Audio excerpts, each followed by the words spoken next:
மயக்கிடுவானே கையும் இன்றி மையம் தொழும் கைவயபதியும் இவனே பாலகன் முதல் பள்ளிகள் வரை லீலையல் மயக்கிடுவானே மாடு கன்று மேய்த்து நின்ற பாலகனும் இவனே ஆட்டம் கண்ட பாதனுக்கு வீட்டை உரைத்தவன் இவனே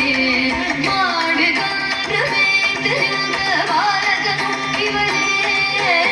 ஆட்டம் கண்ட பாதனுக்கு வீட்டை உரைத்தவன் திகு திகு தை